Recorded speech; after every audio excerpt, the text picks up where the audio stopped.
직업상담사를 준비하시는 여러분 안녕하십니까? 유상현입니다. 2021년 4회 기출문제풀이 고급 직업상담학 문제풀이를 시작하도록 하겠습니다. 1번 포괄적 직업상담에 관한 설명으로 틀린 것은 이렇게 되어 있는데요. 포괄적 직업상담은 이제 여러 가지 상담 이론들을 포괄적으로 장점들을 우리가 이제 모아놨다 이런 의미입니다. 1번 상담 이론가들이 가지고 있는 장점을 절충하고 단점을 보완했다 맞는 내용이 되겠죠. 직업상담 과정을 내담자와 직업상담사 간의 상호작용 과정으로 보았다. 그죠? 맞는 내용입니다. 3번 직업상담 사례를 제외하고 여러 상담들이 이론적 배경을 반영하였다 이렇게 되어 있는데 직업상담 사례를 제외하고 어떻게 직업상담을 만들겠습니까? 이거는 이제 문장 자체가 어폐가 있는 것이죠. 틀린 내용이 되겠습니다. 4번 여러 접근들에서 제시하고 있는 진단체계들을 모두 고려했다. 절충적인 입장이니까 그렇다. 그죠? 1번은 3번이 되겠네요. 다음 문제 보겠습니다. 2번 내담자의 인지적 명확성을 사정하는 방식으로 적합하지 않은 것은 인지적 명확성이라고 하는 것은 무엇입니까? 자신의 문제를 구체적이고 정확하게 이해하는 것, 인지하는 것. 요거 이제 인지적 명확성이라고 하는데요. 인지적 명확성 결국에 이제 자기를 인지적으로 바라볼 수 있도록, 그죠? 이해할 수 있도록 해주는 것이죠. 그러려면 면담이나 자유연상, 그죠? 자기 모니터링, 여기 이제 자기 감시라고 되어 있는데, 자기 모니터링이에요. 자기 감찰이죠.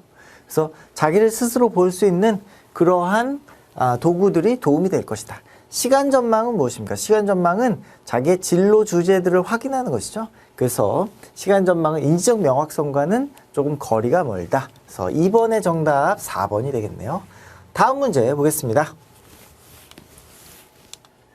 3번 내담자에게 상담 과정의 본질, 제한 조건, 그 다음에 방향, 상담자와 내담자의 책임과 역할, 상담의 목표 등을 알려줌으로써 합리적인 계획을 내담자가 알도록 하는 그 과정은 무엇입니까?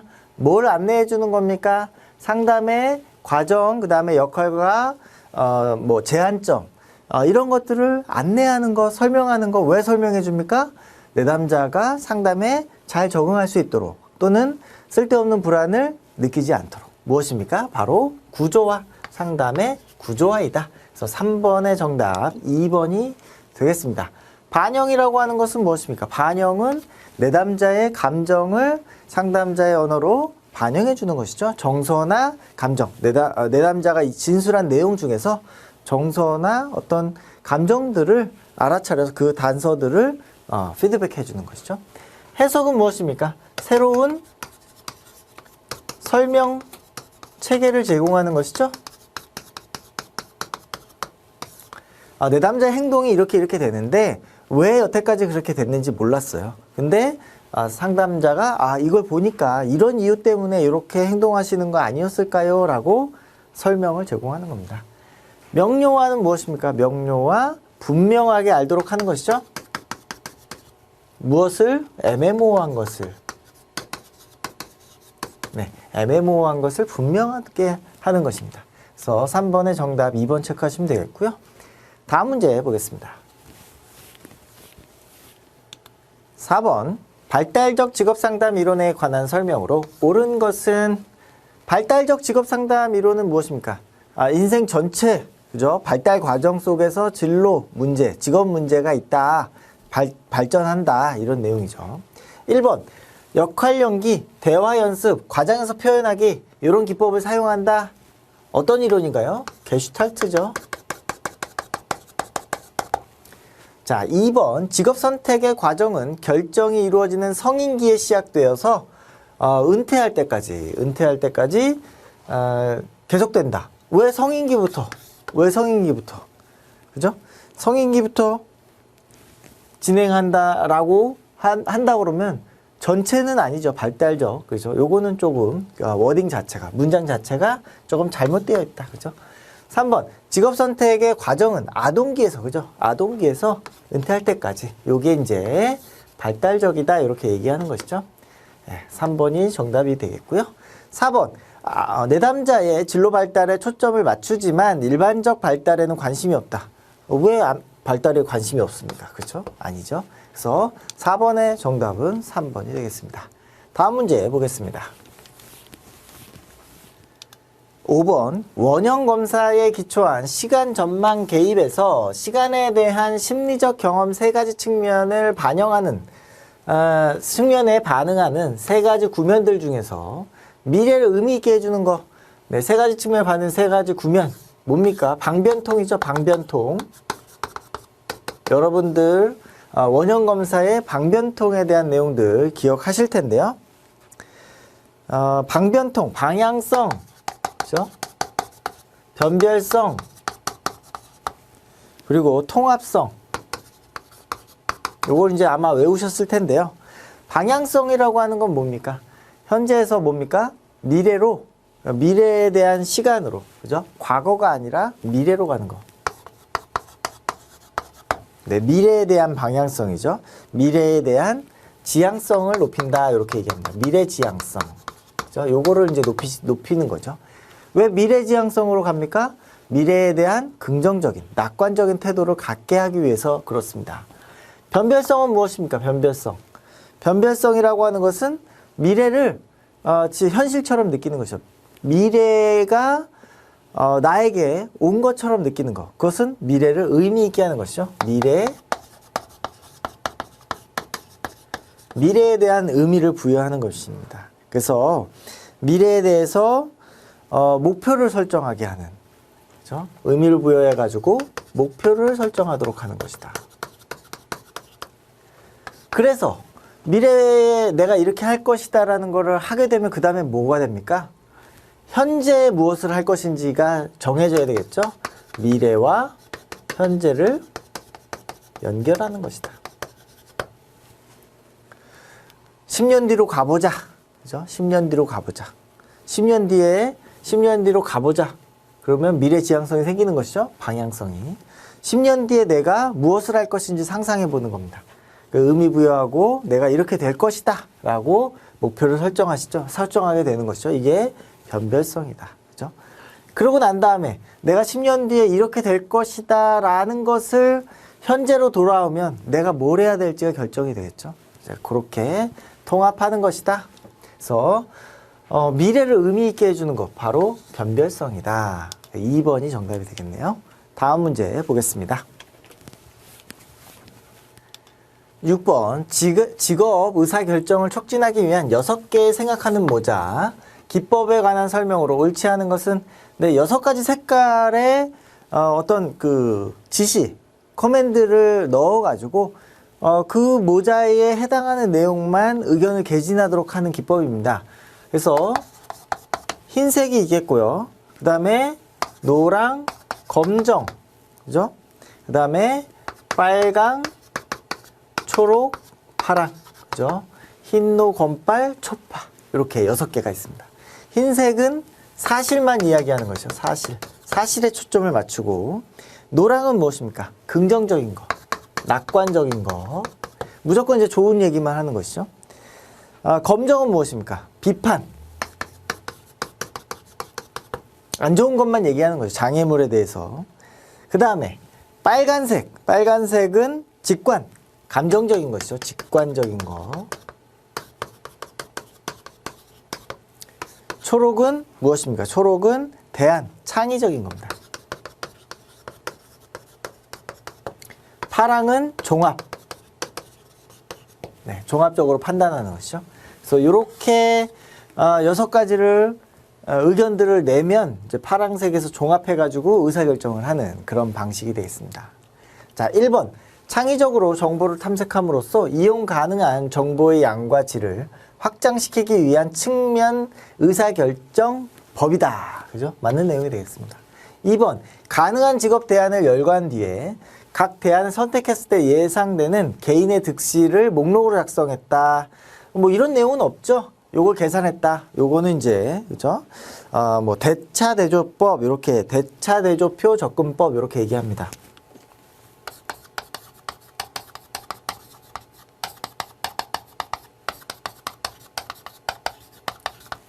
그래서 대안에 대해서 이해득실을 따져가지고 의사결정하겠다, 이런 내용이죠. 3번.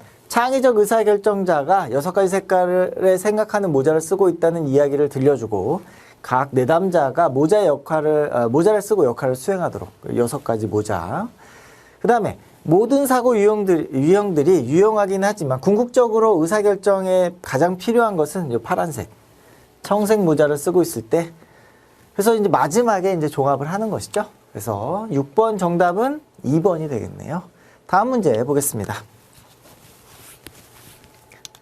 7번 직업 상담에서 활용하는 직업 카드 분류에 관한 설명으로 틀린 것은, 카드 분류는 좋아하는 카드, 그 다음에 흥미없는 카드, 그 다음에 판단하기 어려운 쏘쏘 카드가 있죠. 그래서 그거를 분류해가지고 내가 어떤 직업 흥미를 갖고 있는지를 확인하는 그러한 검사가 되겠습니다. 1번, 다른 심리검사에 비해 유대감을 이루는데 큰 도움이 된다. 그죠? 이걸 이제 나눠보고 질문하고 이런 과정이 있기 때문에 그렇죠. 맞는 내용이 되겠습니다. 2번, 카드의 수는 카드가 제공하는 정보의 양에 따라서 다양할 수 있다. 카드의 수는 뭐 정해져 있기는 합니다만 뭐 이 내용들을 늘렸다 줄였다 할 수 있다. 이런 의미가 되겠죠. 맞는 내용이 되겠습니다. 3번, 표준화된 흥미검사 같은 수준의 정보를 얻을 수 있는 또 다른 방법이다. 표준화되어 있다 아니다. 그렇진 않죠. 표준화되어 있지는 않고 질적인 검사다. 네, 질적인 검사다. 질적 검사라고 하는 것은 뭡니까? 뭐 투사 검사처럼 표준화되어 있는 것이 아니라 정량적인 어떤 그 수치를 얻을 수 있는 정보는 없다. 그런 건 아니고 이걸 이렇게 하다 보니까 스스로 이제 통찰을 하고 요 내용들, 내가 이제 고르는 게 요런 방향이 있구나. 요런 걸 이제 알 수 있다. 이런 것이죠. 4번, 내담자가 다양한 종류의 주제, 아이디어, 가치, 느낌 등에 따라서 직업 제목을 분류하는 활동이 가능하다. 그렇죠? 그래서 내담자가 다양하게 주제 분류를 할 수도 있다. 이런 겁니다. 그래서 7번의 정답 3번이 됐다. 직업 카드 분류는 표준화 검사는 아니다. 이렇게 정리하시고 넘어가시면 되겠습니다. 다음 문제 보겠습니다. 8번, 진로 결정 수준에 따라서 내담자의 상태를 분류할 때 다음 사례에 해당하는 내담자는 어디에 해당합니까? 이렇게 되어 있습니다. 진로 결정 수준에 따라서 분류한다. 분류할 때 이제 3가지로 분류를 할 수가 있겠습니다. 3가지로. 첫 번째는 진로를 결정한 사람. 진로를 결정한 사람이죠. 두 번째는 진로를 결정하지 않은 사람. 미결정. 그 다음에 진로를 못 결정하는 사람. 네, 우유부단형. 이렇게 얘기합니다. 진로, 선택을 못한 우유부단형. 네, 우유부단형에는 항상 뭐가 따라온다? 불안이 따라온다. 어떤 정보가 부족해서 그런 것이 아니라 어떤 성격적인 특성 때문에 불안해서 결정을 못 내리고 있는 것이죠. 진로 결정자는 확신이 필요한 내담자이죠. 진로 미결정자는 뭡니까? 네, 정보가 필요한 내담자이고, 우유부단형은 이 불안을 해소하는 게 필요한 내담자이다. 이렇게 정리를 할 수가 있겠습니다. 그래서 역기능적인 불안을 동반하는 거 벌써 이제 답이 나와 있죠. 그래서 바로 우유부단형이다. 진로를 쉽게 결정하지 못하는 심리적인 속성, 그리고 일반적인 어떤 진로 문제 해결에서 부적응적인 성격을 갖고 있다. 그래서 심리상담이 필요할 수 있겠죠. 8번의 정답은 1번이 되겠습니다. 다음 문제 보겠습니다. 9번, 다음은 어떤 상담 이론에 관한 설명입니까? 자, 개인적인 책임을 수용하는 거. 지금 순간, 그죠? Here and now죠? Here and now. 지금 여기. 직접 경험하는 거. 경험이 중요하다. 기법은 뭡니까? 역할 연습, 대화 연습, 반대로 행동하기, 투사놀이, 과장해서 표현하기. 요 기법에서 이제 여러분들이 힌트를 얻으셨을 수 있는데 바로 게슈탈트 상담 이론이다. 그래서 9번의 정답은 게슈탈트 또는 형태주의 상담. 같은 내용이죠. 형태주의. 네, 9번의 정답 3번 체크하시고 다음 문제 보겠습니다. 10번 행동주의 상담 기법과 적용이 옳게 연결된 것을 모두 고른 것은 이렇게 되어 있는데요. 기억, 학생들에게 학교 폭력에 어떻게 대처할 수 있는지 알려주는 DVD를 보여주었다. 뭐 하라고 한 겁니까? 따라하도록. 그죠? 모델링 하라고 한 거죠. 모델링. 모방. 따라하라고 했다. 자극통제? 예, 자극통제 아니다. 자, 니은. 자기 주장이 어려운 내담자와 하루에 한 번씩 자기 주장을 하기로 계약서를 작성했다. 계약했다. 그죠? 행동계약. 자, 디귿.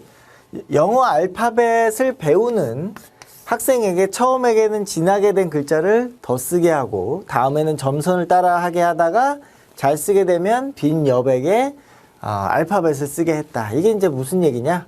네, 이렇게 된 데다가 위에다가 이렇게 쓰라고 했다는 겁니다. 두 번째는 이렇게 해가지고 요거를 이제 따라 쓰게 했다는 거죠. 나중에는 그냥 쓰게 했고, 요게 바로 용안법이다. 이렇게 이해하시면 되겠습니다. 그래서 니은하고 디귿 정답이 되겠습니다. 정답 3번 체크하시고 다음 문제 보겠습니다. 11번 풍부한 자기인식을 가지고 있거나 직업 상황에서 좋고 싫은 것에 대한 생각이 많은 내담자. 그죠? 좋고 싫은 것 선호. 그죠? 선호. 흥미나 선호죠. 네. 이런 내담자를 대상으로 작업 경험을 분석하는 것은 무엇을 사정하는데 적합합니까? 그죠? 작업 경험. 내가 무엇을 여태까지 해왔는가? 요걸 이제 분석하는 거는 흥미를 사정하는 것이죠. 흥미를 우리가 평가하는데 도움이 되겠다. 2번이 정답이 되겠습니다. 다음 문제 보겠습니다. 12번.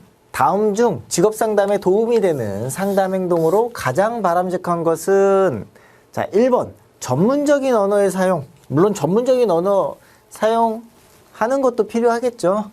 근데 어떤 게 더 도움이 될까요? 내담자가 이해하기 어떤 언어? 쉬운 언어. 그죠? 내담자가 이해하기가 쉬워야지. 너무 어려워가지고 내담자가 무슨 말을 하는지 모른다. 그러면은 의미가 없겠죠. 상담하는 게. 그래서 내담자가 이해하기 쉬운 언어를 써야 된다. 2번. 조언과 충고. 조언과 충고는 사실 늘 어떻습니까? 그죠? 어떤 반작용을 일으키죠. 불편함을 일으키죠. 그래서 도움이 잘 안 된다. 빈번한 유머. 유머는 굉장히 상황을 긍정적으로 변화시키는데 도움이 되지만 너무 많은 유머는 도움이 안 된다. 그죠? 비판단적인 태도. 그죠? 요런 태도들은 우리가 필요하겠다. 그래서 12번의 정답 4번이 되겠습니다. 다음 문제 보겠습니다. 13번. 아들러 개인주의 상담에서 상담에 관한 설명으로 거리가 먼 것은 자, 1번. 인간은 성적인 충동보다 사회적 관계에 의해서 1차적으로 동기화된다. 요게 이제 아들러가 주장했던 거죠. 성적 충동, 요건 누가 얘기했습니까? 프로이트가 얘기한 거죠. 그래서 아들러가 이렇게 얘기했기 때문에 프로이트와 이제 결별을 하게 된 것입니다. 2번. 출생 순위와 가족 내의 위치는 심리적 특성과 대인관계 방식에 영향을 미치죠. 그래서 아들러는 특히 출생 순위를 중요하게 보았다. 맞는 내용이 되겠고요. 3번. 열등감과 완전함 추구 성향은 후천적이다. 후천적입니까? 그렇지 않죠. 네. 선천적이라고 본 거죠. 네, 열등감이 아들러 개인 심리학의 가장 핵심적인 내용이 되겠습니다. 4번. 공감과 상호 존중을 특징으로 하는 사회적 관심은 정신건강의 핵심 지표이다. 맞는 내용입니다. 요거 이제 공동체 의식 이렇게 얘기합니다. 그렇죠? 그래서 아들러 심리학에서 이 공동체 의식을 굉장히 중요하게 생각한다. 13번의 정답 3번 되겠네요. 다음 문제 보겠습니다. 14번. 게슈탈트 집단 상담에서 다루는 저항의 유형과 표현 양상의 연결이 옳지 않은 것은 이렇게 되어 있는데요. 게스탈트 집단 상담에서 그 이론에서 접촉 경계 현상이라는 게 있죠. 접촉 경계 혼란 장애 이렇게 얘기하는데요. 그러니까 이제 그 접촉이 잘 안 된다 이런 것이죠. 접촉에 어떤 장애가 있다 이런 겁니다. 크게 5가지를 이야기하는데요. 첫 번째 반전. 여기 이제 보기에 나와 있는 것처럼 반전은 무엇입니까? 외부에 하려고 하는 것을 외부로 갈 것을 내부로 방향을 어떻게 반대로 정했다 이런 것이죠. 두 번째 편향은 무엇입니까? 편향은 어떤 그 감각이 고통스럽기 때문에 단절하는 것이죠. 단절하거나 무감각하게 만드는 겁니다. 그래서 철수하는 것이죠. 철수. 그 접촉하는 것에서 철수하는 것. 내사는 무엇입니까? 내사는 외부의 가치를, 그렇죠? 외부의 가치를 무비판적으로 수용하는 겁니다. 그냥 받아들이는 것. 주로 이제 부모님의 가치를 그냥 받아들이는 것이죠. 네 번째, 투사는 무엇입니까? 다른 사람을 탓하는 것이죠. 남 탓하는 것이다. 5번째, 융합이 있습니다. 융합은 뭡니까? 서로 의존하는 것이죠. 그렇게 해서 뭐가 됩니까? 독립을 못하게 하는 겁니다. 독립이 안 되는 그러한 장애다. 1번, 집단 초기 정서 표현이나 참여를 주저한다. 그죠? 외부로 표현을 하려고 하는데 내부로 간다는 이런 얘기죠. 맞는 내용이 되겠습니다.